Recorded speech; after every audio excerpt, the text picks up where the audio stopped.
सुलोचना की सहायता और मेघनाद के शौर्य से रावण का विद्युत जीवा को पाने का लक्ष्य पूर्ण होने जा रहा था। संतोष संसार की सबसे बड़ी संपदा है, और जिसके पास संतोष नहीं, उसके पास चाहे कुछ भी क्यों ना, उसका कोई भी लक्ष्य पूर्ण नहीं होता। पाताल लोक में जाने के पीछे रावण की मंशा केवल अपने शत्रु विद्युत जीवा के प्राण हरना ही नहीं थी, अपितु उसे कुछ और भी चाहिए था। वहीं दूसरी ओर थे श्री राम,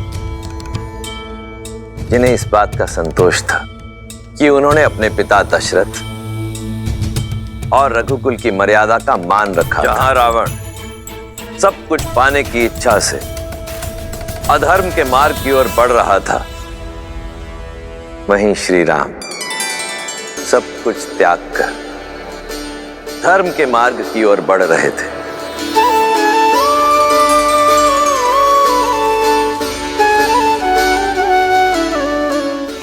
केवट, ये है हमरे दशरथ नंदन श्री राम।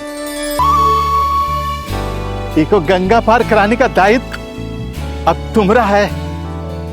भली प्रकार से जाना था इन्हें, भगवान शिव का धनुष उठाकर भंग करने वाले राम।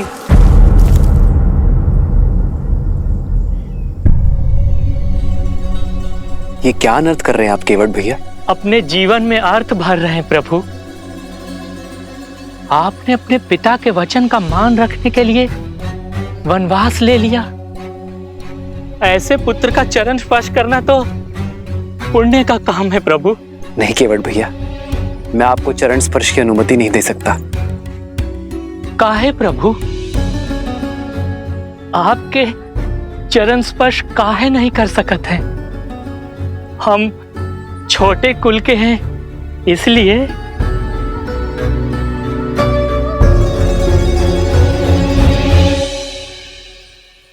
नहीं केवट भैया, क्योंकि आप आयु में मुझसे बड़े हैं इसलिए। मनुष्य से कुल बनता है, कुल से मनुष्य नहीं। और जैसे स्वयं प्रभु जीवों को संसार का सागर पार करवाते हैं, वैसे ही आज आप हमारे लिए हैं। हमें गंगा पार करवा दीजिए केवट भैया, आप हमारे लिए आदरणीय हैं।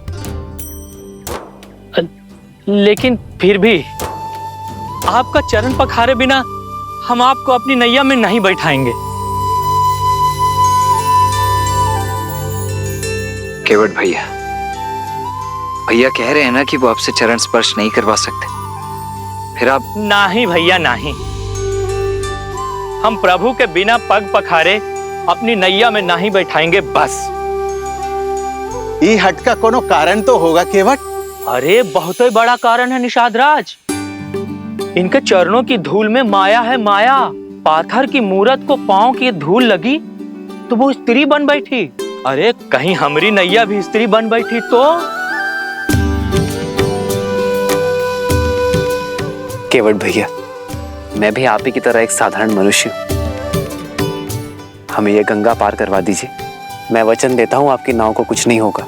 तो हम भी कह रहे हैं ना, हमें अपने पांव धो लेने दो। दोहरी मार मारे जाएंगे प्रभु। एक ही नैया है हमारी, कहीं वो स्त्री बन गई तो पेट पालने का साधन तो जाएगा ही। घर पे हमारी पत्नी जीवित नहीं छोड़ेगी, कहेगी एक के रहते दूसरी ब्याह लाए। नहीं प्रभु नहीं, हम ये संकट मोल नहीं ले सकते हैं, नहीं। तो आप नहीं मानेंगे? जीवन भर लोगों को ई पार से ऊ पार तारते रहे, आज अपना जीवन तारने का अवसर मिला है तो कैसे खो दें प्रभु? ठीक है केवट भैया, मैं अपनी हार स्वीकार करता हूं।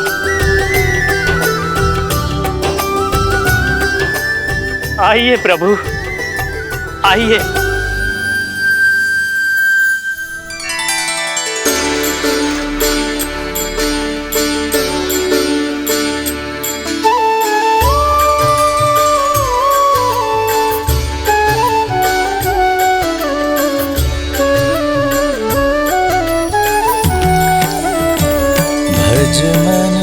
राम चरण सुखदाई।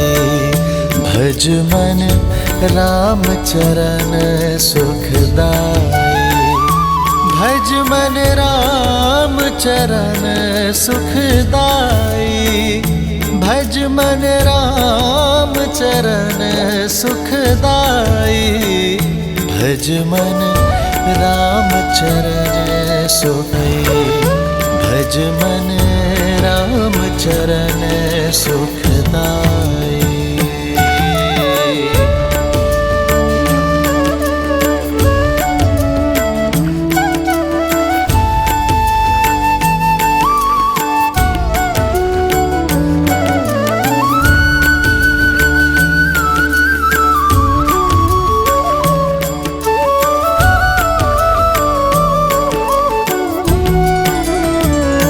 भजु मन राम चरण सुखदाई। भजु मन राम चरण सुखदाई।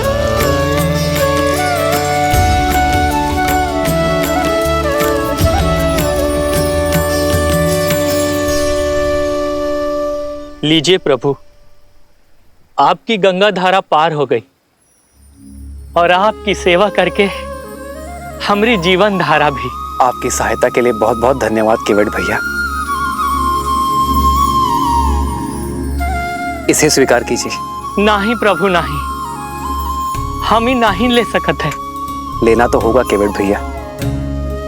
ये कार्य आप अपने परिवार के लिए करते हैं, पारिश्रमिक तो लेना होगा। प्रभु, कुछ कार्य परिवार के लिए नहीं, आत्महित के लिए किए जाते हैं प्रभु। एक बड़े भाई की भांति आपने हमारी सहायता की है। ये छोटा भाई बड़े मन से एक बड़े भाई को भेंट देना चाहता है। मना मत करिए केवट भैया। कुछ देना ही चाहते हैं तो पुनः दर्शन देने का आश्वासन देके जाइए। अब वचन दीजिए कि जब 14 वर्ष का वनवास काट कर लौटेंगे तो आपकी नैया हम ही खेएंगे प्रभु। वचन दीजिए।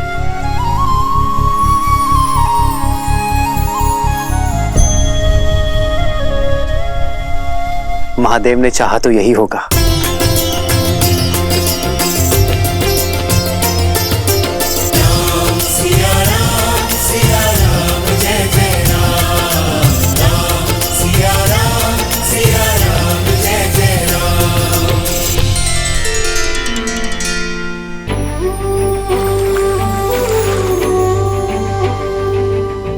हे गंगा मैया, आप पावन पतित हो।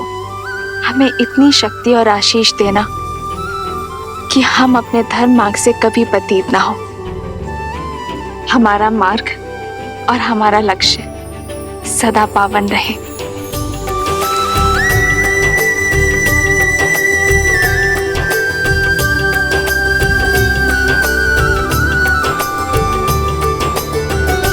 आओ सीता।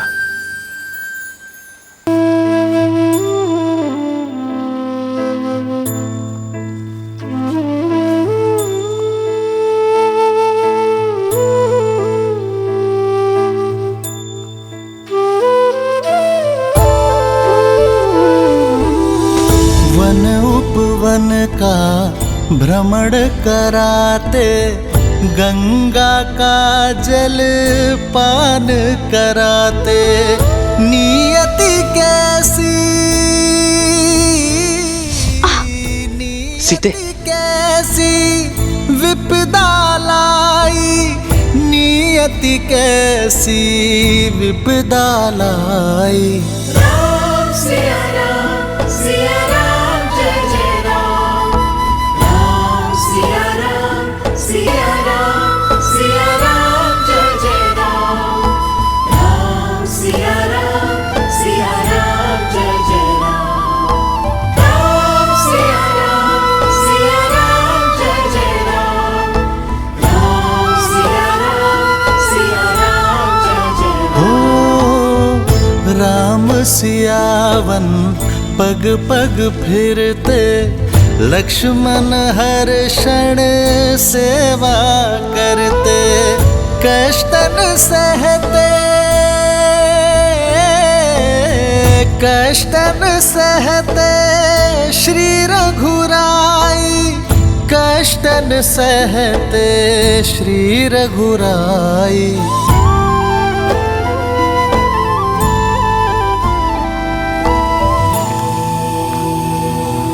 शांति शांति शांति,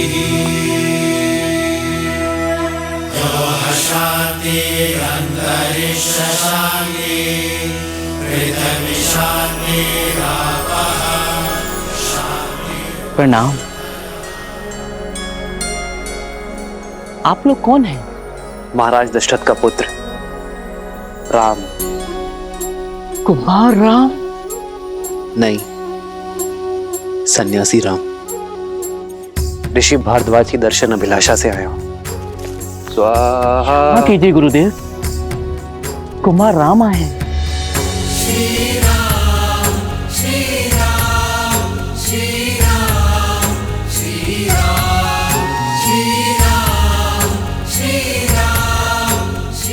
प्रणाम ऋषिवर। आयुष्मान भव।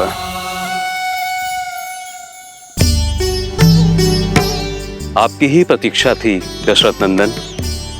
आइए, आपका स्वागत है। नीति बड़ी क्रूर है। पिताश्री ने कोई अन्याय नहीं किया ऋषिवर। मेरी ही इच्छा थी कि रघुकुल की मर्यादा के साथ न्याय हो। मेरी ही अभिलाषा थी कि आप जैसे परम संतों के दर्शन का सौभाग्य मिले। स्थित प्रज्ञ हो तुम राम। तुम्हारा यही गुण तुम्हें विशेष बनाता है। अशुभ में भी शुभ ढूंढ लेते हो। तुम्हारा ये धैर्य, ये संयम शब्दों से परे है। कहो राम, धर्म की इस यात्रा में मैं क्या योगदान दे सकता हूं? अपना मार्गदर्शन देकर ऋषिवर।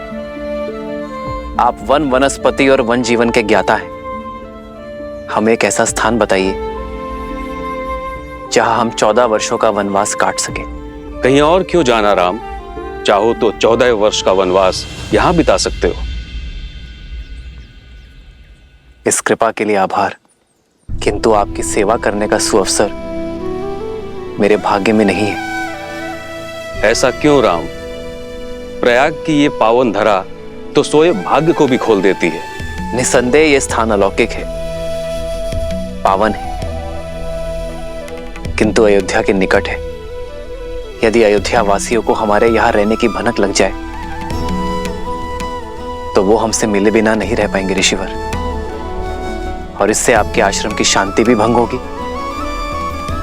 और मेरा उद्देश्य भी पूर्ण नहीं हो पाएगा। इसलिए आप हमें एक ऐसा स्थान बताएं जहां एकांत का संतोष मिले और ऋषियों की सेवा का सुख भी। तो फिर दंडक वन की ओर जाओ राम, जहां तुम्हें ऋषियों की सेवा का अवसर भी मिलेगा और उन्हें सताने वाले, उनकी साधना में विघ्न डालने वाले राक्षसों के अंत का पुण्य भी।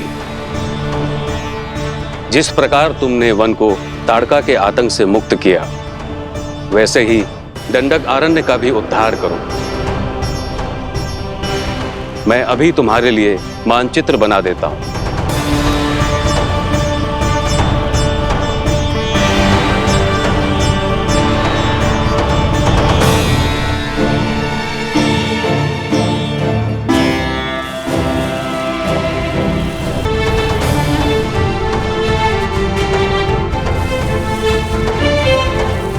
ये है प्रयाग, जहां पर हम अभी हैं। यहां से यमुना पार कर धारा के साथ दक्षिण पश्चिम की दिशा की ओर बढ़ोगे, जब तक नागरोधा वृक्ष तक पहुंच ना जाओ। वृक्ष की परिक्रमा करने के बाद तुम बाईं ओर जाना। फिर 2 पहर चलने के बाद तुम्हें ये नीला सरोवर दिखाई देगा। यहीं से फिर दक्षिण पश्चिम दिशा में कुछ कोस चलने के बाद तुम पहुंच जाओगे चित्रकूट, दंडक अरण्य का प्रवेश द्वार, जो यहां से 30 कोस दूर है। वहां तुम्हें केवल वानर और वन्य जीव मिलेंगे, कोई मनुष्य नहीं मिलेगा वहां। राम, तुम्हें अपने वनवास का आरंभ वहीं से करना चाहिए, क्योंकि वहां एक और महान उद्देश्य तुम्हारी प्रतीक्षा कर रहा है राम।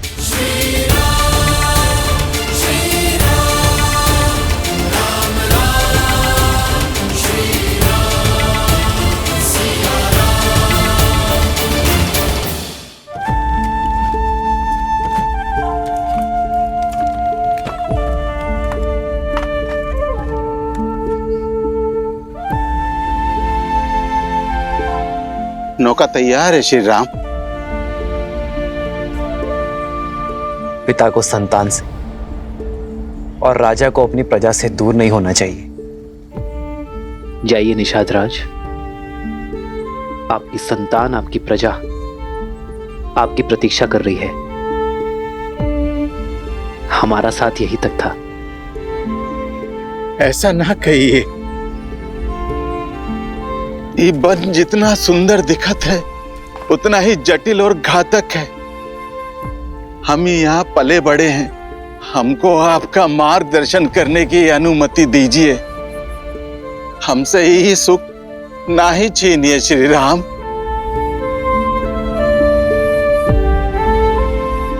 आशा का टूटना कई बार आवश्यक होता है निषाद राज। जब आशा का बीज फूटता है, टूटता है, तो समय की माटी से भविष्य का वटवृक्ष खड़ा होता है। और फिर आपके लौटने में मेरा एक कार्य है जिसका आपको निमित्त बनना है। मेरा अनुज भरत शीघ्र ही अयोध्या का राजा बनेगा, और जब तक वो अपना साम्राज्य स्थिर ना कर दे अयोध्या की सीमाओं को, मेरे मित्र निषाद राज की निगरानी की आवश्यकता होगी। काहे इतना कठिन मार्ग चुन रहे हैं श्री राम? धर्म का मार्ग है निषाद राज, इतना सरल कैसे हो सकता है? जिस प्रकार भट्टी में लोहा तपकर और दृढ़ बनता है और सोना कुंदन, वैसे ही कठिनाइयां एक पुरुष को पुरुषोत्तम बनाती है।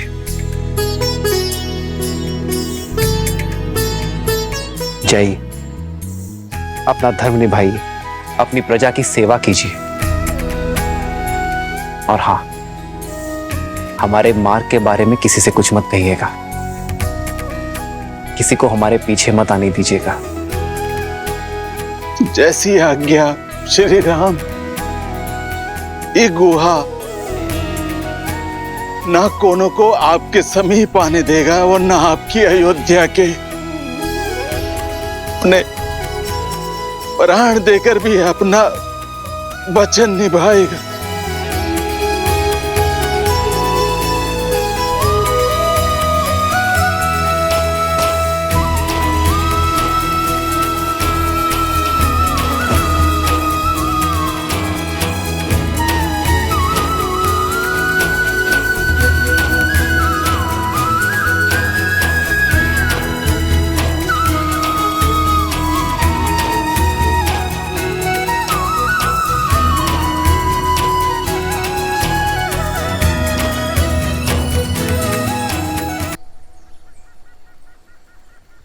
आओ सीता।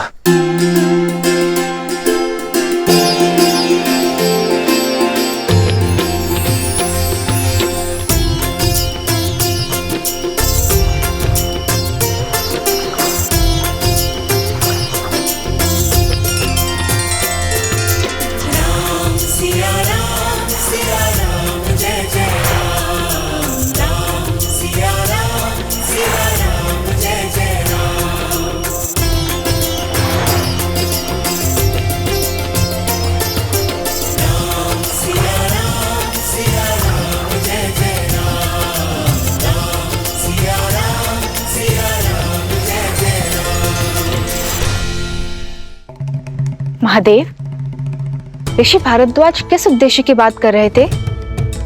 ऐसा क्या होने वाला है चित्रकूट में श्री राम के साथ? देवी, श्री राम की चित्रकूट यात्रा का उद्देश्य मैं उचित समय आने पर आपको अवश्य बता दूंगा, परंतु अभी आप धैर्यपूर्वक ये सुनिए कि पाताल लोक जाने के पीछे रावण का मुख्य उद्देश्य क्या था।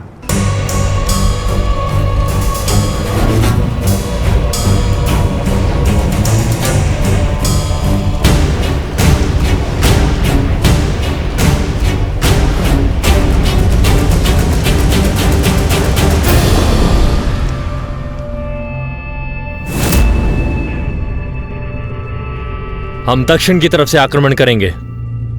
एकदम चुप कर।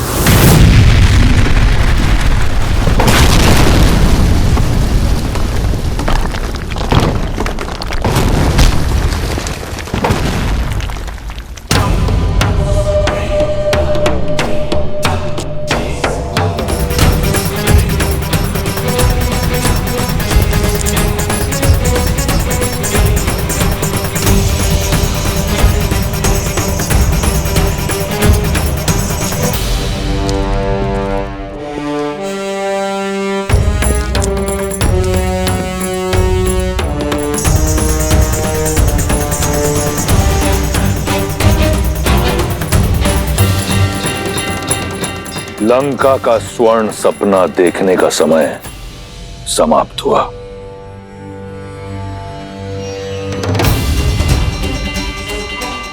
मार डालो इन सबको।